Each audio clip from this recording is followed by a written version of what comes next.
Buenas noches, hermanos y hermanas. Aquí estamos una vez más con ustedes, una vez más compartiendo de esta enseñanza de la Escritura, por medio de la cual pues reflexionamos, meditamos, eh, hacemos un análisis propio, ¿verdad? Y sobre todo pues procuramos ver siempre cómo esto nos motiva, nos dirige en cada una de las tareas, ocupaciones que realizamos en el día a día. Así que, pues, una vez más, bienvenidos y un gusto compartir con ustedes. Estamos, como ya saben, estudiando Primera de Pedro, capítulo 3 y, bueno, hemos estado viendo que en general este capítulo y incluso al final del anterior, Pedro está muy interesado en el tema del testimonio. El testimonio que nosotros damos en nuestro día a día, que como ya hemos hablado bastante, habla más, muchísimo más que cualquier discurso, que cualquier eh, palabra que nosotros podamos decirles a las personas. Es nuestra conducta lo que habla. Y pues estamos también en estos últimos versículos, recordando que estamos aquí en 1 Pedro 3 y el último versículo que estuvimos viendo es el versículo 15 que, bueno, se los voy a compartir aquí. Este versículo 15 nos decía, pues, primero estuvimos hablando del contraste, ¿verdad? Cómo hay dos hábitos que deberíamos tener. Al final del 14 veíamos no tener temor de las personas y a la misma vez, en lugar de colocarlos a ellos como Dios y como Señor, pues más bien santificar a Dios, el Señor, en nuestros corazones, o en palabras de la Reina Valera contemporánea, eh, no temerles, no asustarse por ellos, sino al contrario, honrar a Cristo como Señor. Y lo último que estuvimos viendo de aquí mismo, el versículo 15 es la apologética, el concepto de apologética, o sea, defender lo que creemos, defender lo que pues nosotros profesamos. Por supuesto, veíamos que la importancia de defender no es por ganar un discurso, no es por mostrarse superior a los demás, sino dice que es con mansedumbre y respeto. O sea, siguiendo el ejemplo de nuestro Señor Jesús, él pues no vio la necesidad de hablar con algunos y lo que dijo fue únicamente lo necesario. Aquellos que le pedían explicación acerca de lo que él era, lo que enseñaba.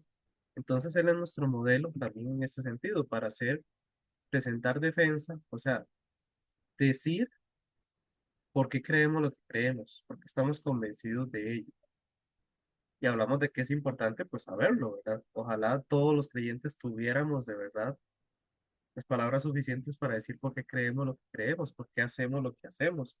Que no sea un solo porque a mí me enseñaron o porque eso es lo correcto y sin poder argumentar adecuadamente. Ahora continuemos con el versículo 16.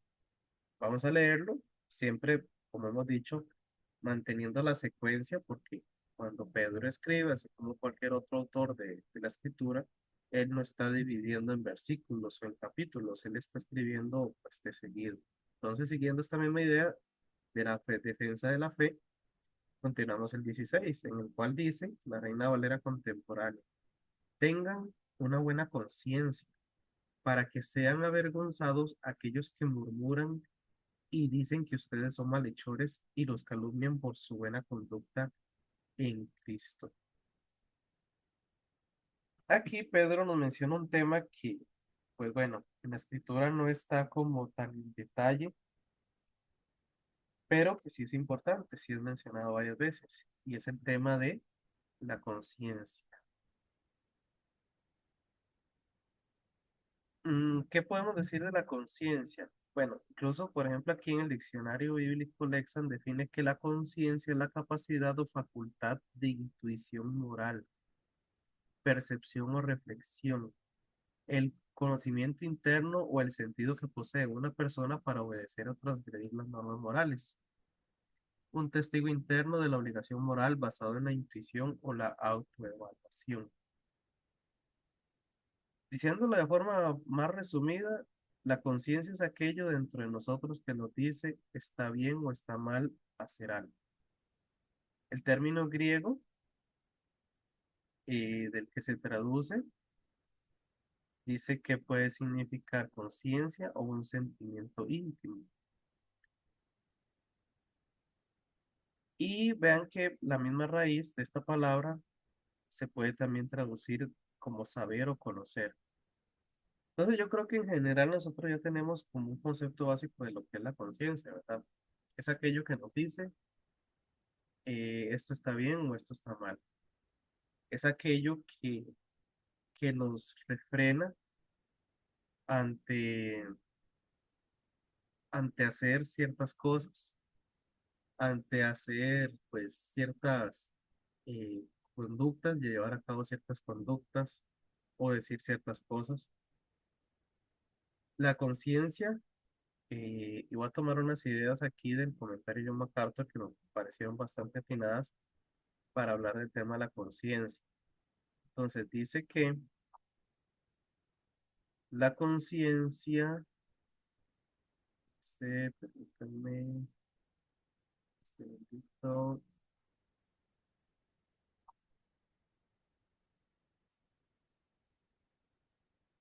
Dice que la conciencia, otra definición sería ese mecanismo interior que fue colocado por Dios.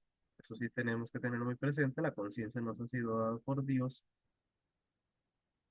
que está ahí en nosotros para acusarnos o para excusar a una persona, actuando como un medio de convicción o afirmación. Em, entonces es como esa vocecita dentro de nosotros que nos dice, está bien o está mal hacer algo. En las caricaturas, en series así, no sé si han visto que lo personifican con un angelito a un lado y, y un diablito al otro lado de la persona, diciéndole hazlo o no hazlo. Eso en sí es como podemos entender la conciencia. Algo importante es, por ejemplo, Pablo dice en Romanos 2:14 que todas las personas tienen conciencia. En su contexto, y ahí ustedes pueden repasarlo por su parte, en ese contexto de Romanos 2:14, Pablo está hablando de que ninguna persona tiene excusa, porque aún aquel que no ha recibido la ley de Dios, la revelación de Dios por medio de la ley que fue dada a Israel, tiene la conciencia que le ha sido dado por Dios para ser consciente, por la redundancia, de que hay un Dios y que hay cosas que le agradan y que hay cosas que le desagradan, que hay cosas convenientes, adecuadas y hay otras que no son convenientes y no deberían hacerse. Entonces, creo que esa es una realidad innegable en todos los seres humanos. A todos, pues sabemos lo que es una conciencia. Sin embargo, algo muy, muy importante a tener en cuenta, que la conciencia no es Dios mismo. La conciencia es una voz en nosotros que nos sirve de guía, pero en sí no es Dios. La conciencia, por supuesto, es muy útil, por algo la puso Dios, es como, como decía, como un guía, como como una primera, no sé, barrera, o un filtro, más bien diría, un primer filtro para determinar si algo debemos o no debemos hacerlo. Por conciencia nos detenemos a pensar y por conciencia pues nos refrenamos. Pero el asunto es que la conciencia no es infalible. De hecho, aquí lo dice textualmente. No es la voz de Dios ni es su ley. Porque algo que es también una realidad es que la conciencia está limitada. Está limitada a lo que sabe, a cómo se ha educado.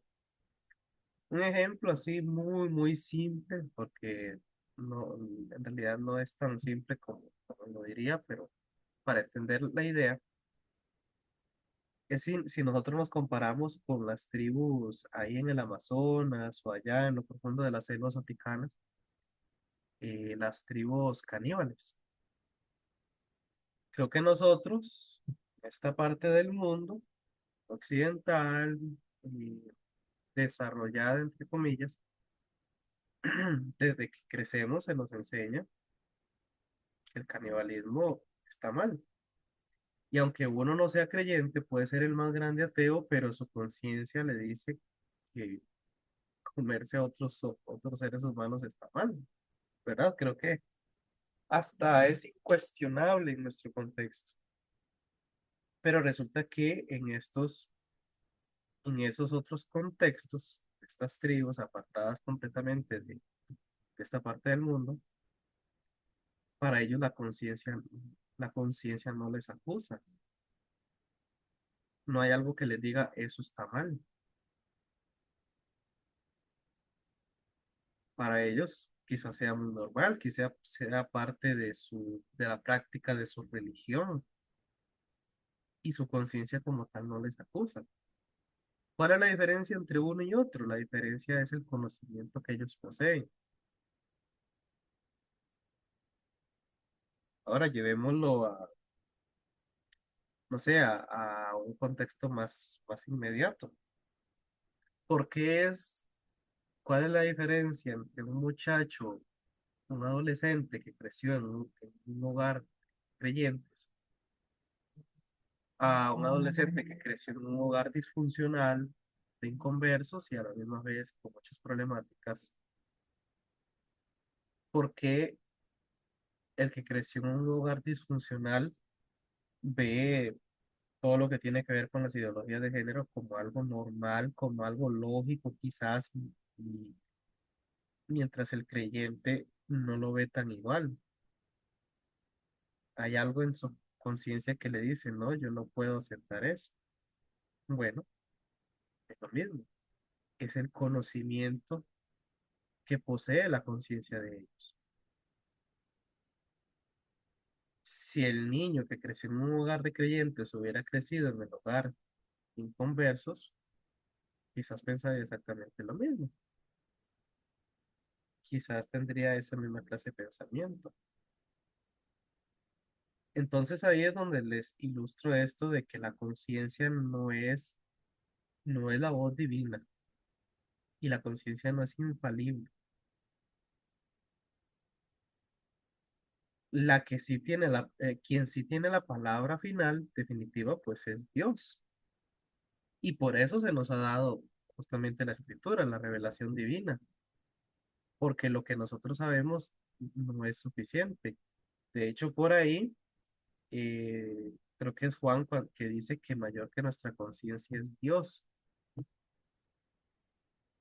porque incluso puede que nuestra conciencia nos acuse en algo que tal vez delante de Dios no tiene razón de ser así, como es el ejemplo de Romanos 14, cuando habla de la comida, la conciencia de los hermanos débiles, ¿verdad? Que ahí ustedes recordarán que en ese contexto habla de que había hermanos que para ellos comer de cualquier comida les daba igual, o sea, su conciencia no les acusaba, pero para los hermanos, había otros hermanos que su conciencia les acusaba y decían, no, yo no puedo comer esta clase de comida. Y en ese contexto, pues Pablo les dice, no vaya más allá de su conciencia. Pero él dice, sabemos bien que ni un día es diferente al otro, hablando de fiestas, y que una comida no es diferente a la otra. Incluso en 1 Corintios 8 hablando de ese mismo tema, él dice, la carne sacrificada a los ídolos. Sabemos que los ídolos no son nada, o sea, no hay otro Dios que el único Dios. Pero aún así, dice Pablo, no vayan más allá de su conciencia. O sea, no obliguen a un hermano que su conciencia le acusa a ir en contra de ella. ¿Cuál es la diferencia entre el hermano que come de todo y el hermano que no puede comer de todo? Pues que la conciencia de uno tiene cierto conocimiento, ha adquirido cierto conocimiento que lo hace pues, pensar así.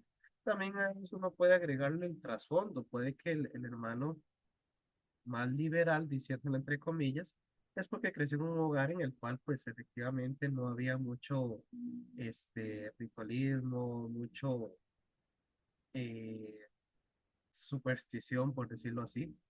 En cambio el otro sí. Y pues son cosas que uno tiene que entender que no son fácil de dejar atrás. Entonces eso es lo que dice Pablo, no obliguen a sus hermanos a ir en contra de su conciencia.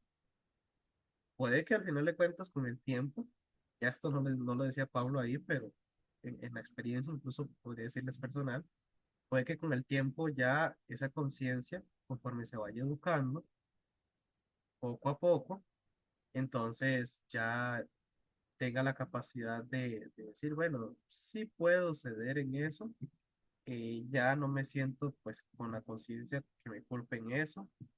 Puede que no participe de lo mismo, pero tampoco se sienta mal de que otro hermano lo haga.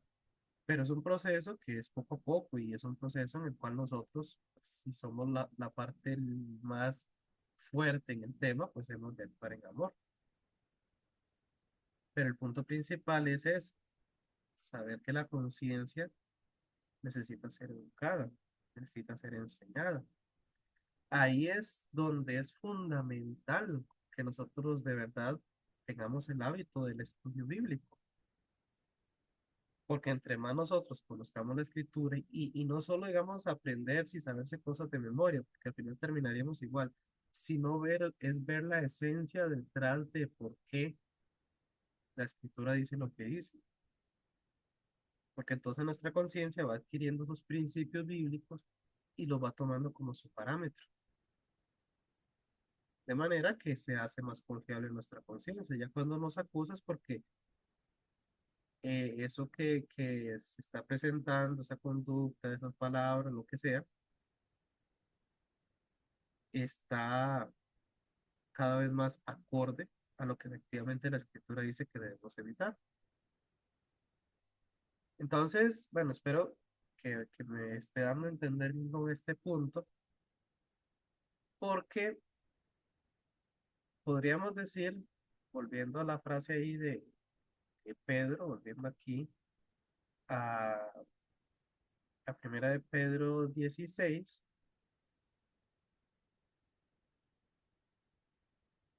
parafraseándolo, poniéndolo en otras palabras, cuando haya personas que murmuren de ustedes, que hablen de ustedes como malhechores, que los calumnien, si ustedes tienen su conciencia tranquila, no se preocupen por ellos, no se sientan mal, no se sientan culpables. No sé, por pronunciarlo de alguna forma, vamos a poner una versión bastante más funcional para para ver si lo parafraseo un poco de esa manera.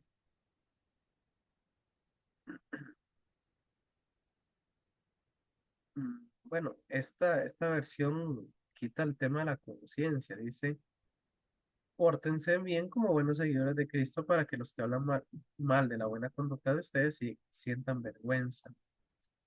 Siento que le quita un poquito la esencia, quita la palabra ahí. Vamos a ver. Bueno, ahora sí vean la nueva traducción, sí, nueva traducción viviente. Dice, mantengan siempre limpia la conciencia. Entonces, si la gente habla en contra de ustedes, será avergonzado ver la vida recta que llevan porque pertenecen a Cristo. Entonces, eso es actuar en limpia conciencia. Si usted en su conciencia sabe que de verdad está viviendo, procurando la santidad, vivir apartado del pecado y de verdad está siendo consecuente con quien es en Cristo, eh, eso pues debe ser suficiente para nosotros, para que no nos sintamos acusados, no nos sintamos mal, Y aunque estén hablando mal de nosotros, pero si delante de Dios nuestra conciencia está limpia, entonces eso es lo que nos debe interesar. En algún momento, dice Pedro, pues van a quedar en vergüenza aquellos que hablan mal de nosotros. Pero nuestro interés no es ese, no es que yo me voy a portar bien para demostrarle al otro que está mal, no. Sencillamente vivamos en limpia conciencia, o sea, vivamos siendo consecuentes, procurando que efectivamente nosotros, pues nuestra vida sea un reflejo de, de lo que somos y lo que hemos recibido en Cristo. Y si delante de Dios nuestra conciencia nos dice, está bien, pues no importa lo que digan los demás. Ahora, sobre todo aquí noto en la Reina Valera, da como un hecho de que van a hablar mal de nosotros, van a murmurar, van a calumniar. Y creo que es una realidad, ¿verdad? No fue allá en el primer siglo, los primeros lectores de Pedro y sigue siendo la realidad de hoy en día también. Otras ideas por aquí.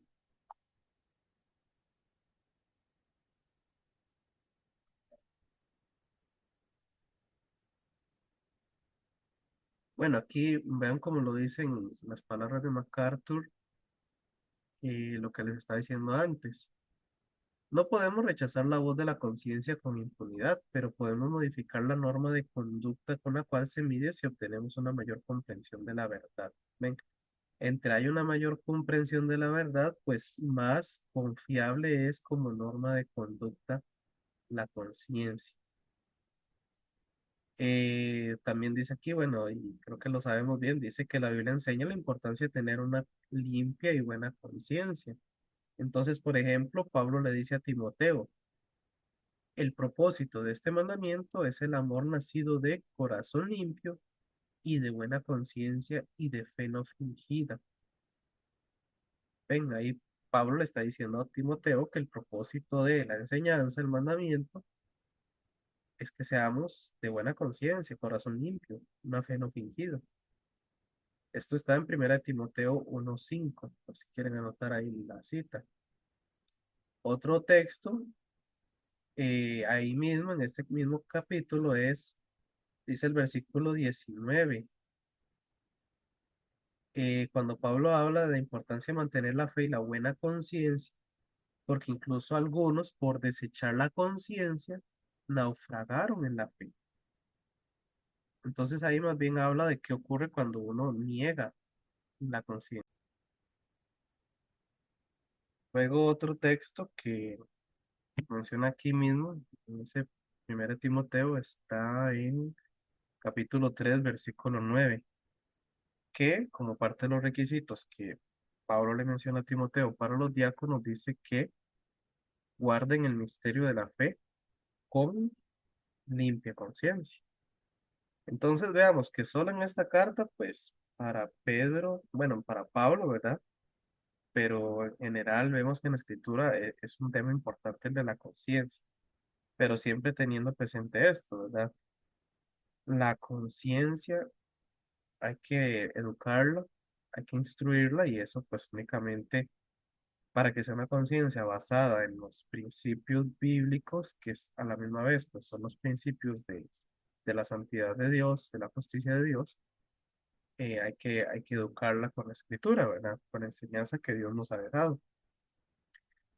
Mm, entonces, ya ahora volviendo una vez más ahí al punto de Pedro, lo que mencionábamos ahí en el versículo 16, dice aquí que una buena, no, más bien dice, una conciencia tranquila permite a los creyentes ser libres de cualquier carga de culpa cuando enfrentan hostilidad y crítica del mundo.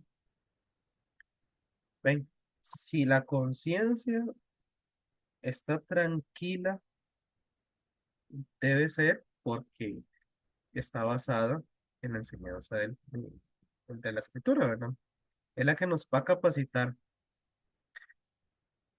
Y no sé, no podría mencionar muchos panoramas, y poner un ejemplo, digamos que ahí en el contexto laboral, eh, los compañeros se burlan o hablan mal de uno, no sé, porque uno no va a a las fiestas que ellos hacen, porque ya uno sabe que no son fiestas sanas, sino que son fiestas para emborracharse y para, pues, de todo, ¿verdad?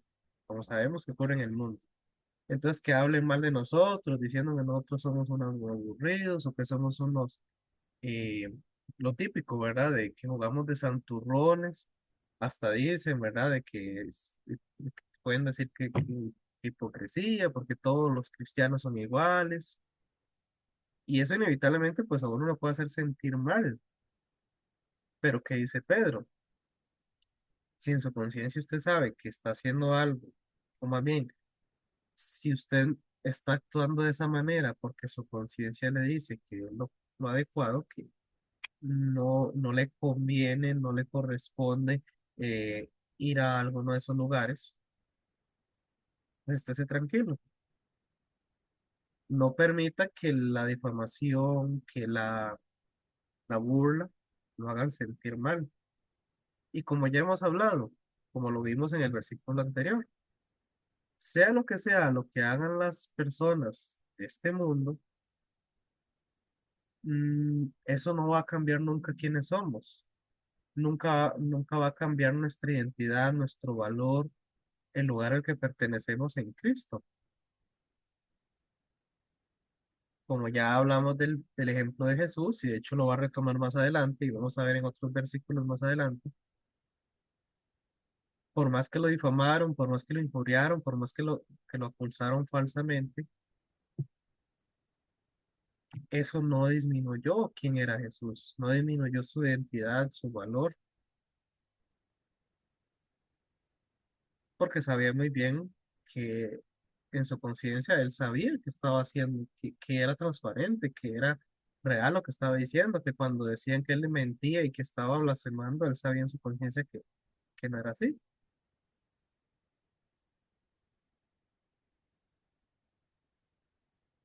Entonces dice también aquí los creyentes de quienes murmuran y que tienen buena conducta en Cristo, van a tener sus conciencias tranquilas, van a estar despreocupados de culpa y sus propias vidas van a demostrar al final de cuentas que todas las críticas de los incrédulos son falsas. Como dice el mismo Jesús, la verdad nos hará libres en algún momento, sea ahí en ese lugar de trabajo, o con la familia o con quien sea que esté hablando mal de nosotros, pero la verdad va a salir a la luz y eso es lo que nos importa. Un par de detalles ahí de los conceptos de las palabras, digamos, murmurar, dice que es una palabra onomatopéyica, o sea, que nuestra palabra murmurar en el griego original era, digamos que si usáramos la palabra en español, murmurar, es una onomatopeya porque es como el sonido de una voz. Por ejemplo, una onomatopeya es el miau miau de un gato, ¿verdad? Entonces, ¿qué, cómo suena cuando las personas están murmurando? Es